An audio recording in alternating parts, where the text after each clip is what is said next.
माझ्यासाठी आरी असतं ना माझं, आता बोलतो आरी नाही तर मग फ्राईड राईस चला. म्हणजे मामीने कसं लालच दाखवलं बघ. स्टार्टर खाऊ आणि येऊ.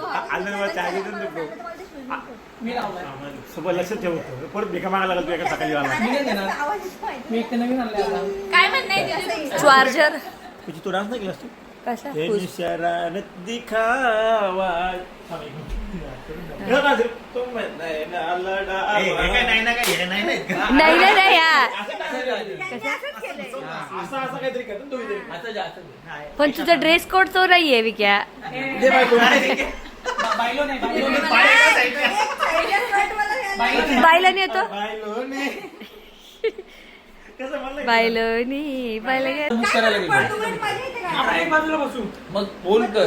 तुझं काय म्हणणं आहे का तुला यायचं नाही का? तसं नाही बोलत आहे मी राहुल गेली असेल. पण तुझी शनिवारवर असेल त्याचा काय नाही काही एवढं भारी गिफ्ट नाहीये चल की. तर काहीच बघू शकता तुम्ही ऍक्च्युली ना या रुसूबाईसाठी आम्ही वेगळा गिफ्ट हे केलं होता. म्हणजे वेगळा गिफ्ट घेण्याचा विचार केला होता पण काय झालं खूपच घाई झाली आणि काल पण दिवस फुकट गेला. कालही तिला गिफ्ट दिलं म्हणून आज एमर्जन्सी गिफ्ट घेतलंय. एवढं म्हणजे एवढं भारी असं नाहीये पण छान आहे म्हणून तुम्हाला जस्ट दाखवते. ठीक आहे आता ओपन कर. Thank you so much. पाहिजे का रे तुमचा कंटाळा काय ओ वाव हा ना. Nice gift. तर असा हा इव्हिल आईचा हे घेतलाय मस्त छान आहे हा. पण आवडलं नाही. काय तू नजर नाही काढली बा.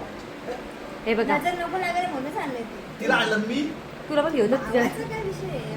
बरं. तर वहिनीचा विषय नाही. तर काहीच टी शर्ट आणून हा असा काय हा असा ब्रेसलेट घेण्याच्या मागचं कारण असं आहे की तिचं प्री वेडिंग म्हणजे प्री बर्थ सेलिब्रेशन केलं त्यांनी कुठे रे नेऊन gateway of India gateway of इंडियाला. तर ते दोघं जण इतके भारी दिसत होते की कुणाची दृष्टी नको लागायला म्हणून त्याला हे इव्हिल आईचं ब्रेसलेट आम्ही दोघींनी गिफ्ट केलंय. आणि त्याच्यासाठी मस्त की अजून पण गिफ्ट घेणार चांगला दिसत होता, आहोत. आता सध्या पुढे छोट्याचं एक्सेप्ट कर ग बाई. काही विषय नाही. माझ्या वहिनीचं. मला तुम्ही रिटर्न मला भेटायला आलात ते तर अहो बाई ते आम्हाला रडू.